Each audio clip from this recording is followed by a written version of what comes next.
Hello दोस्तों, मैं educator Ajit Singh Rathore माँ दुर्गा एकेडमी में आज मैं यूपीएससी का जो जनरेशन मैंने स्टार्ट किया है उसको आज आगे बढ़ाते हुए मैंने क्लास आज 3 में पहुंचा हूं। आज हम यूपीएससी में बात करेंगे कि जो मैंने लिखा है पॉइंट, हड़प्पा सभ्यता की वास्तुकला, यानी कि हड़प्पा सभ्यता की वास्तुकला और हड़प्पा सभ्यता की मूर्ति कला, ये क्या है और इसके बारे में हमको पढ़ना है। इन दोनों के बारे में पढ़ना है। तो हम देखेंगे कि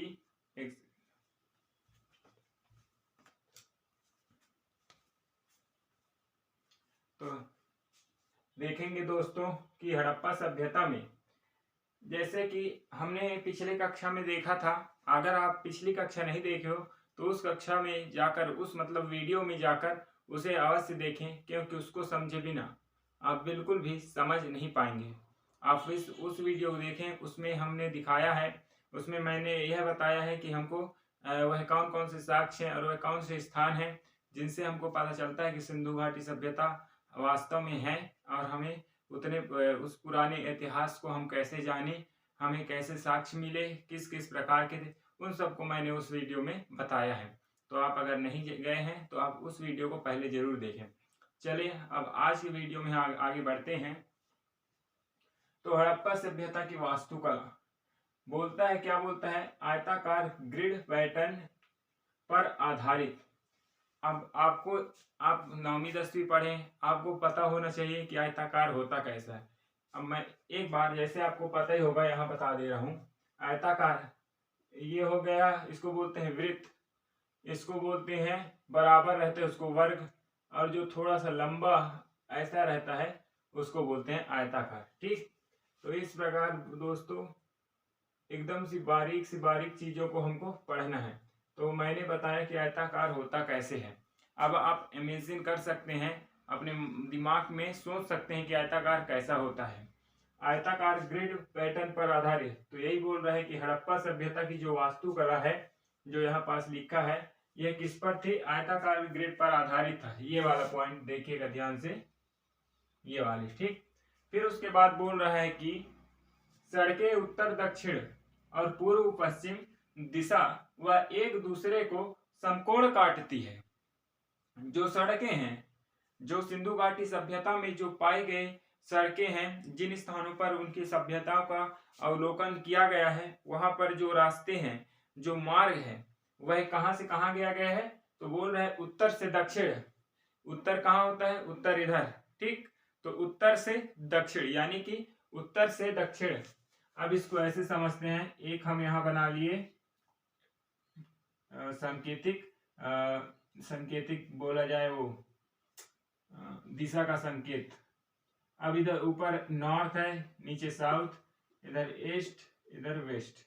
ठीक, तो उत्तर, तो बोल रहे हैं कि उत्तर से दक्षिण। तो पहले यहाँ जो मार्ग पाया गया है वो उत्तर से सीधे दक्षिण नीचे की ओर आया है।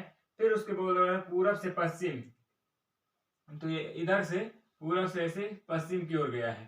तो इस प्रकार बोल रहा है, और ये एक दूसरे को समकोण, यानी 90 अंश की डिग्री जो बनती है, आपने मैथ में जानते होंगे, समकोण यानी हर कोण 90 अंश पर काटती है। तो ये बोल रहा है कि 90 मतलब कि एक दूसरे को समकोण काटती है। आप कॉपी में भी नोट करते जाइएगा, तभी आपको कुछ बेनिफिट होने वाला है। आप याद रखना, आपको जो नहीं दिख रहा है वह आप कमेंट कीजिएगा। मैं थोड़ी से बीच में आपको टाइम दूंगा लिखने के लिए, मैं साइड हो जाऊंगा, आप लिख लीजिएगा। बाकी जो मैं बताते जा रहा हूँ उसको आप कॉपी में नोट कीजिएगा। ठीक, तभी आप आगे रिवीजन करेंगे तो आपको अपने आप याद आते जाएगा। आपको ज्यादा स्ट्रगल, ज्यादा मेहनत नहीं करना पड़ेगा, माइंड पे ज्यादा प्रेस नहीं देना पड़ेगा। ठीक, तो एक दूसरे को समकोण काटती है। तो यहाँ जो यहाँ जो चारों ये कोण बनते हैं, ये 90 डिग्री के होते हैं। तो इसलिए बोल रहे हैं कि पूरा जो कोण है वह 90 अंश का मतलब कि समकोण काटती है। फिर इसको हम मिटा देते हैं। फिर बोलता है नगर नियोजन। ये जो नगर नियोजन लिखा है अंडरलाइन में, जैसे पढ़ाते जा रहा हूं तो उसको करते जा रहा हूं, जिससे आपको समझने में आसानी होगी।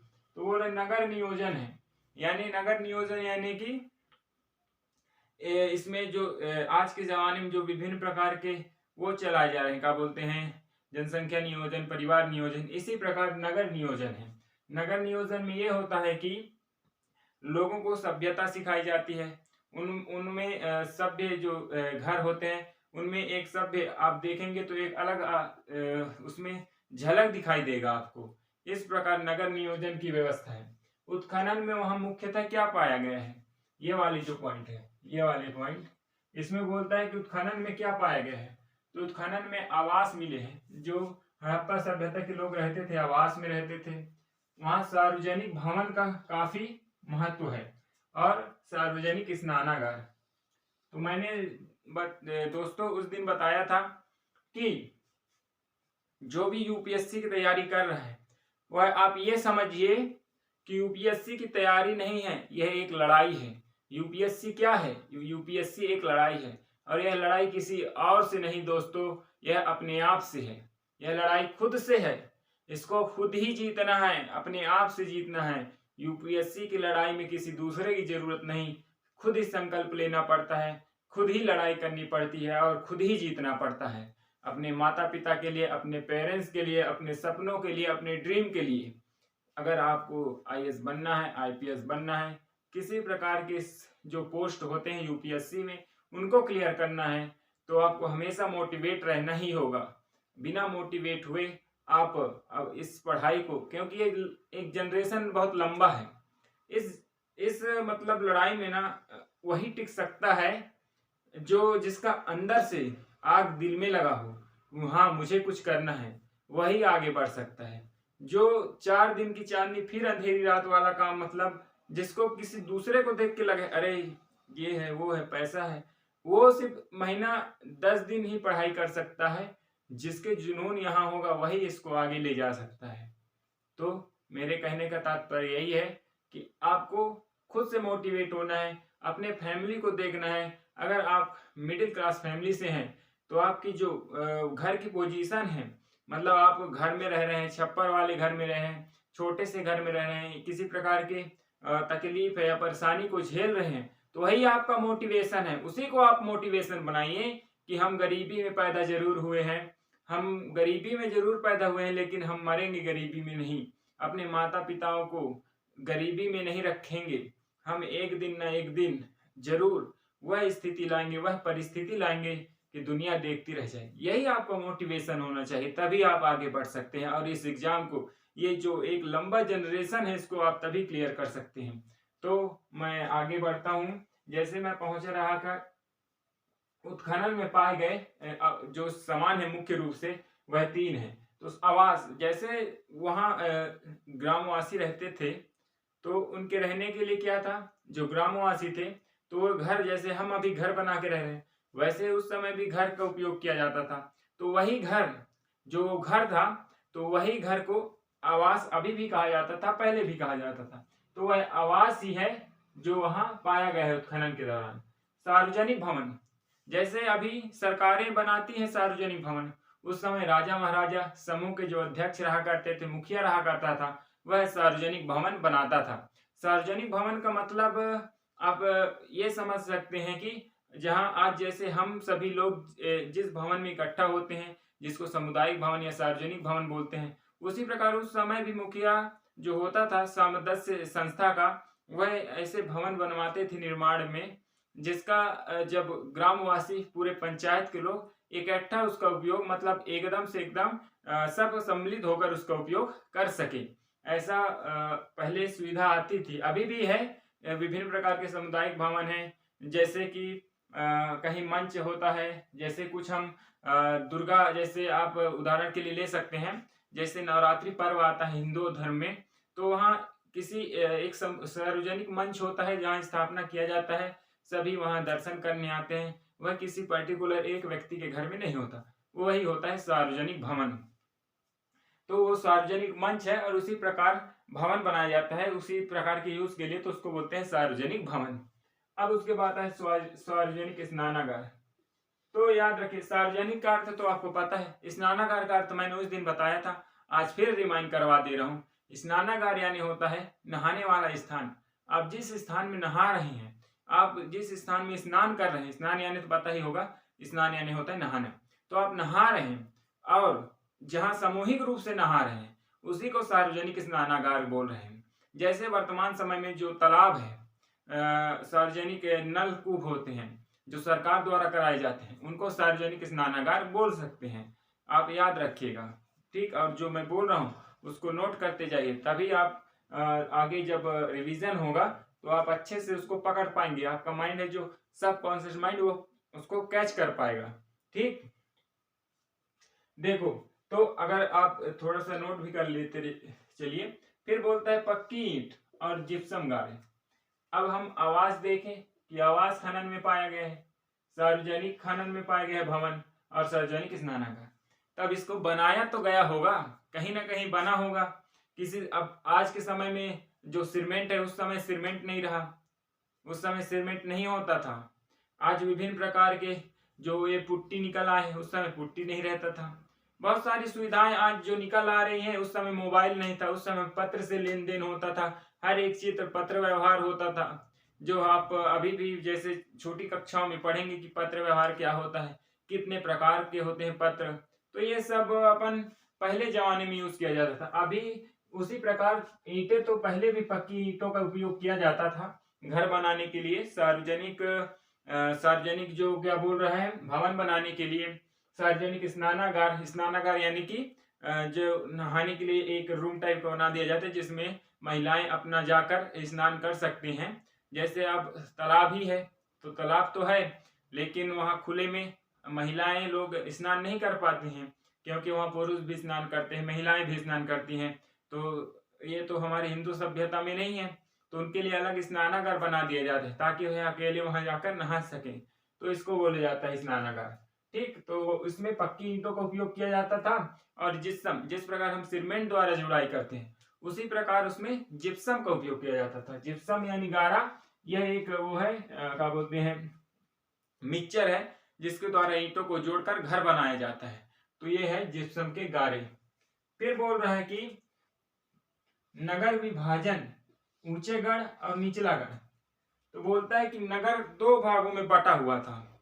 जब हड़प्पा सभ्यता की हम वास्तुकला की बात करते हैं तो उन सभी चीजों का हम अध्ययन करते हैं जो घर, मंदिर, भवन बनाने से रिलेटेड होता है।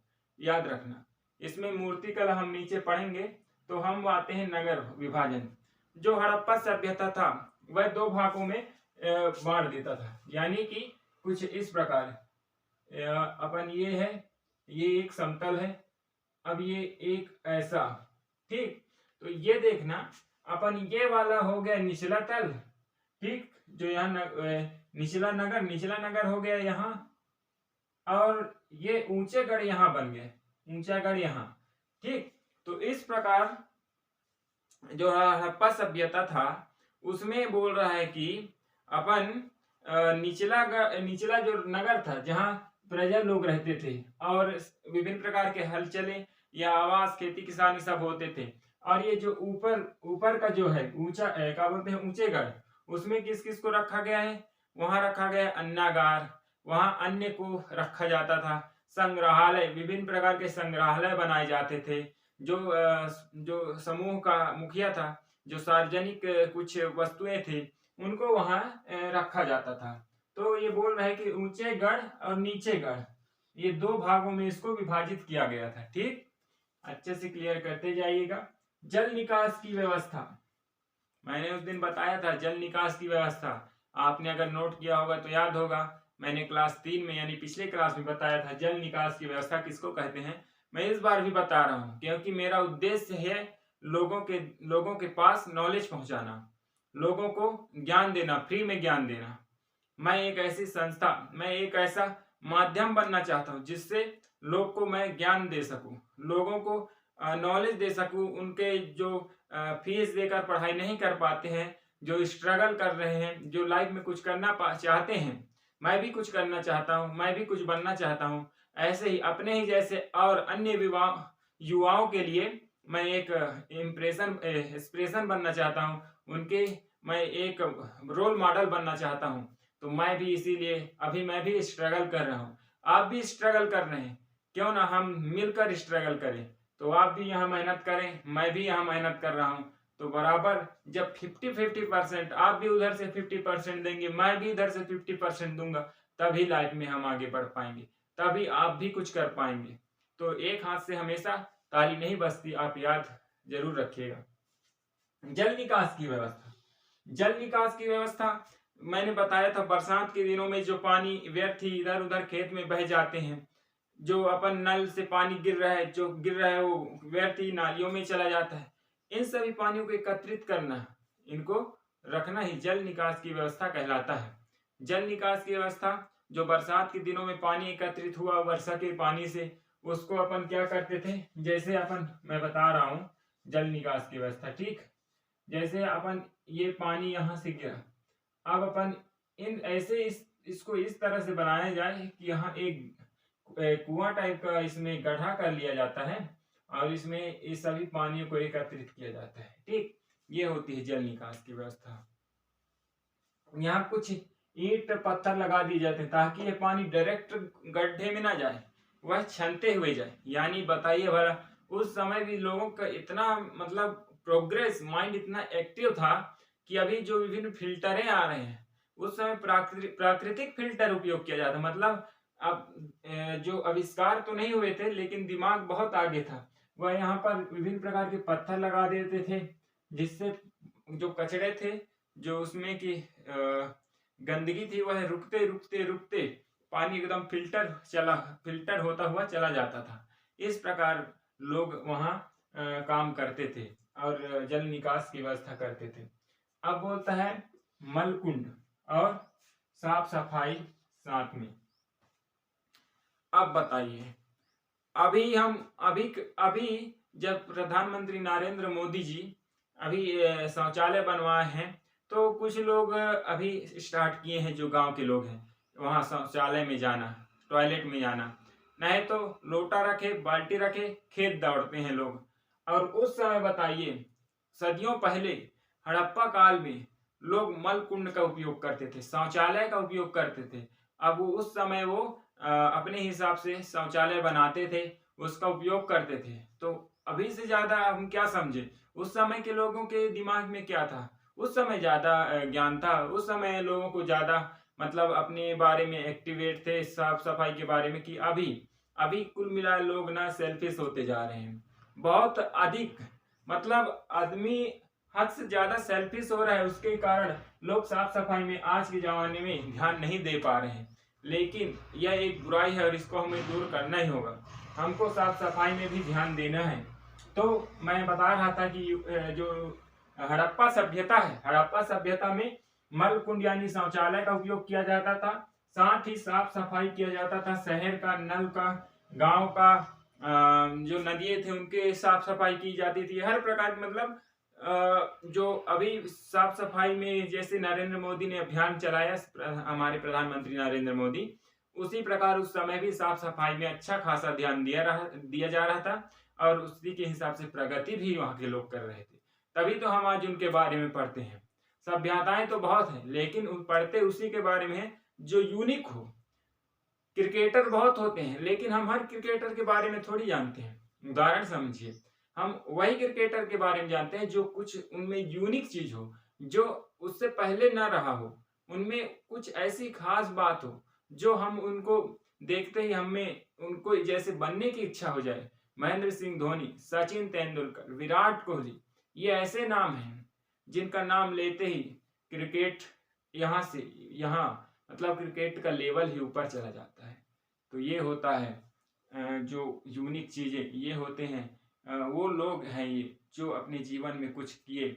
सरकारी नौकरी यानी कि रेलवे स्टेशन में जो जॉब होता है, जिसके लिए आज हजारों लोग अप्लाई कर रहे हैं, इन जॉब को छोड़कर महेंद्र सिंह धोनी ने क्या रास्ता चुना, जोखिम का यानी स्ट्रगल का रास्ता चुना और उनको उसमें सफलता भी प्राप्त हुई। हम आगे बढ़ेंगे कि हड़प्पा सभ्यता में मूर्तिकला हमने पढ़ा, हड़प्पा सभ्यता में वास्तुकला। अब पढ़ेंगे मूर्तिकला। मूर्तिकला में क्या पढ़ेंगे कि जो मोहर है, कांस्य मूर्ति और मृदुभांड, ये तीन चीजें, मोहर, कांस्य मूर्ति और मृदुभांड, ये तीन चीजें ही इसका मेन टॉपिक है। आप कंठस्थ कर लीजिए। मैं इन्हीं को मतलब हमको पढ़ना है। पूरी हड़प्पा सभ्यता की जो मूर्ति कला का वो है, क्या कहा जाए, क्या कहा जाए इसको, निचोड़ वो तीन ही है कि मोहर के बारे में पढ़ना है, क से मूर्ति के बारे में पढ़ना है और मृदु भांड के बारे में पढ़ना है। तो आगे बढ़ेंगे। जैसे मोहर बोला था ना कि यही तीन चीज आएंगे आगे, क्योंकि यही तीन चीज है इनका मेन निचोड़। ठीक, तो आगे है मोहर। अब देखिए बच्चों, हम आगे बढ़ते हैं यूपीएससी के बारे में। तो यूपीएससी में ये नहीं पूछेगा कि इसमें खुदाई में, मूर्ति कला में क्या क्या हड़प्पा सभ्यता में पाया। ये 10वीं ये एसएससी लेवल की क्वेश्चन है। यूपीएससी में पूछेगा कि जो मोहर थे वो कैसे थे, मोहर किस प्रकार के थे, मोहर बना किससे था, और अगर किसी चीज से नहीं बना था तो क्यों नहीं बना था। क्वेश्चन ऐसा पूछता है। इसीलिए तो यूपीएससी उन एग्जामों में गिना जाता है जो भारत के सर्वश्रेष्ठ और डिफिकल्ट यानी कठिन एग्जाम है। आप इसको हल्के में बिल्कुल ना लें। ओके, तो देखो बोलता है मुलायम पत्थर। मोहर होता था, अब पत्थर तो कई प्रकार के होते हैं। मुलायम पत्थर भी होता है, कुछ कठोर पत्थर भी होते हैं, कुछ मीडियम क्वालिटी के भी होते हैं। कोई पत्थर को ऐसे मढ़ाओगे टूट जाता है, कोई को तो ऐसे रगड़ दोगे हाथ में तो एकदम रेत जैसे हो जाता है, जो चिकमिकी टाइप का होता है। एक पत्थर वो होता है, एक आध पत्थर ऐसे होते हैं जिनको बहुत मुश्किल में फोड़ना पड़ता है। तो पत्थर कितने ही हैं, बहुत हैं दुनिया में, विभिन्न प्रकार के पत्थर हैं। तो इन पत्थरों में क्या बोलता है, मुलायम, यानी उन पत्थरों का उपयोग किया गया है जो मुलायम क्वालिटी के होते थे। तो मोहर को मुलायम क्वालिटी के पत्थर से बनाया जाता है। फिर बोलता है स्टेटाइट से बना।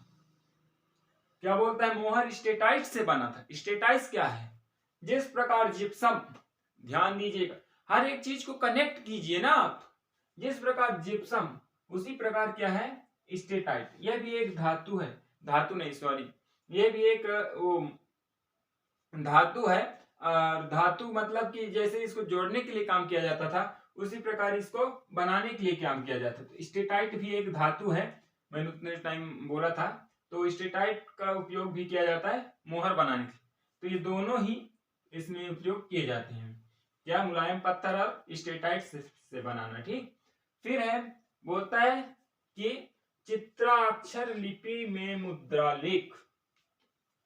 अब मुद्रा तो बनता किससे है पता चल गया। अब मुद्रा के प्रकार भी है इसमें, देखो कितनी गहराई है। मतलब कि मुद्रा भी कई प्रकार की है। तो यहाँ मुख्यतः मुद्रा दो प्रकार के हैं। एक मुद्रा होता है जो जिसमें चित्र बना होता है, जैसे आज हमारे भारत में जो मुद्रा है यानी 5 रुपये 1 रुपये, तो उसमें चित्र होता है।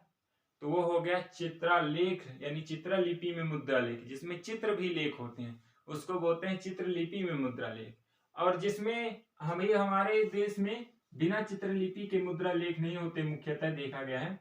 जैसे अब एक मुद्रा है ये 2 रुपए का, अब इसमें सिर्फ 2 रुपए ही लिखा होता और इसमें कोई चित्र ना हो, तो ये हो गया बिना चित्रा के मुद्रा लेख। ठीक, बिना चित्रा के मुद्रा लेख तो आप समझ गए होंगे। और एक हो गया मुद्रा, तो इसमें जैसे 1 रुपए और यहाँ भारत का नक्शा होगा या फिर अशोक चक्र, अशोक चिन्ह होगा। तो इस प्रकार मुद्रा लेख 2 प्रकार के होते हैं, आप अच्छे से समझ लीजिए। एक में चित्र बना होता है और एक में चित्र नहीं बना होता था। ये है किसके, हड़प्पा सभ्यता के मूर्ति कला में मुद्रा का लेख। ठीक, अब बोलता है इसमें पशुपति मोहर, जो मुद्रा लेख है उसके उदाहरण भी आ गए, देख लो। मैंने बहुत ढूंढ ढूंढ के बनाया है, मतलब कि पूरा पढ़ा हूं पहले, फिर जो इम्पोर्टेंट लगा फिर मैं उसको यहाँ पर लिखा हूँ, ताकि आपको ज्यादा मेहनत ना करना पड़े। आपको बस मेहनत इतना करना है, आपको लिखना है और पढ़ना है। आपको ज्यादा दिमाग सर्च नहीं करना है, मतलब सर्च ये नहीं करना है कि मैं जितना पढ़ा रहा हूँ उसमें आपने अगर कनेक्ट कर लिया दिमाग को, तो आगे बढ़ने से कोई नहीं रोक सकता। पशुपति मोहर, जो चित्रलेख मोहर में पशुपति मोहर और यूनिकॉर्न वाली मोहर, ये 2 बहुत प्रमुख मोहर हैं। चित्रलेख के ये 2 प्रसिद्ध और प्रमुख मोहर हैं। इनको जरूर नोट कीजिएगा। ठीक, मैं साइड में हो गया हूं, आप देख लीजिएगा। ठीक, फिर उसके बाद है कांस्य मूर्तियां, यानी कांस्य धातु से बनी मूर्तियां। इसमें बोलता है कांस्य धातु मूर्तियां, मैंने बताया था आपको याद होगा, एक नर्तकी का चिन्ह है जो ऐसा बना है, ऐसा बना है। उसमें क्या है, ये वाला पैर, एक तो ये वाला पैर यहाँ से कटा हुआ है, यानी नीचे वाला पैर कटा हुआ है, तो वो वाला क्या बोल रहा है कि कांस्य मूर्ति वो बनता था लुप्त मोम तकनीक, लुप्त मोम तकनीक से वो वाली मूर्ति बनाई जाती थी। कहाँ, हड़प्पा सभ्यता में। फिर टेराकोटा, टेराकोटा भी है एक, इसका उपयोग क्या बोलता है कि पकी मिट्टी का उपयोग, टेराकोटा बनाने में किसका उपयोग किया जाता था, पकी मिट्टी का उपयोग। ठीक, पकी मिट्टी का उपयोग किया जाता है टेराकोटा बनाने में, यानी कि मिट्टी को पका लिया फिर उसके बाद टेराकोटा बनाया जाता था। और पिचिंग विधि, अब यूपीएससी है भाई, क्वेश्चन कहीं से कर सकता है, कोई रोक थोड़ी सकता है, यूनिवर्सल है, तो उसको बोल रहा है कैसे पूछ दिया किस विधि से बनता है, तो क्वेश्चन यहां से बनता है। क्वेश्चन है कि तो आंसर आएगा कि पिचिंग विधि। विधि क्या है, पिचिंग विधि, ये मेथड का नाम है, पिचिंग मेथड। अब बोला था, अब यहाँ मोहर भी हो गया, कांस्य मूर्ति भी हो गया, अब आ गए मृदु भांड, ये आ गया तीसरा, चौथा मृदु भांड। ये दो प्रकार के होते थे, सादे और चित्रित। हाँ तो दोस्तों हम पहुंचे थे कि यहाँ पर है मृदु भांड। तो मृदु भांड दो प्रकार के होते हैं, एक सादे प्रकार का होता है और एक चित्रित प्रकार। चित्रित प्रकार यानी जिसमें चित्र बना होता है, सादा यानी जिसमें चित्र नहीं बना होता। ठीक, यह बहुत ही दुर्लभ है, मतलब लाल और काले रंग, यानी जो चित्रित होते थे वह लाल और काले रंग के होते थे और यह बहुत ही दुर्लभ होते थे। ठीक, ये बहुत ही क्या होते थे, दुर्लभ होते थे। आभूषण, अब बोल रहे हैं कि महिला व पुरुष दोनों आभूषण पहनते थे, तो जो आभूषण वहां हड़प्पा सभ्यता में था वह दोनों पहनते थे। तो महिला के लिए भी आभूषण बनाया जाता था और पुरुष के लिए, पर पुरुष जो होता था वो क्या करता था, बाजूबंद उसके लिए पहनता था, वो अंगूठी, ये सब आभूषण उपलब्ध थे। और महिलाएं क्या, पायल पहनती थी, साटी पहनते थे, गले का हार पहनते थे, चूड़ियां पहनती थी, ये सब महिलाओं में उपयोग किया जाता था। ठीक, ये करधनी थी महिलाओं के लिए, झुमके थे, पायल थे। ठीक, और बाजूबंद और अंगूठियां क्या थे, लड़का लड़की दोनों पहनते थे। फिर बोलता है यहाँ के लोग कपास और ऊन का उपयोग करते थे, किसके लिए, तो अपने व्यापार के लिए या किसी प्रकार की अपनी उन्नति के लिए किसका उपयोग करते थे, कपास और ऊन का उपयोग करते थे। कहाँ के लोग, हड़प्पा सभ्यता में मूर्ति कला में। कहाँ के लोग, तो हड़प्पा सभ्यता के लोग। फैशन के प्रति सजग थे, बताओ भला, मतलब फैशन जमाने से है, पिछले हम समझते हैं कि अब धीरे धीरे फैशन बढ़ा, फैशन मतलब उस जमाने के हिसाब से उस समय भी था, आज के जमाने से आज मतलब कहा जाए तो वही रिसाइकिल होता है हमेशा, तो उस समय भी लोग फैशन के प्रति सजग थे। तो आज मैंने बता दिया कि हड़प्पा सभ्यता में वास्तुकला और हड़प्पा सभ्यता में मूर्तिकला, दोनों के बारे में मैंने बता दिया हूँ। हम आगे अब बढ़ेंगे, इसके आगे देखेंगे कि आगे क्या है सिलेबस में और इसके हिसाब से अगली क्लास लेंगे।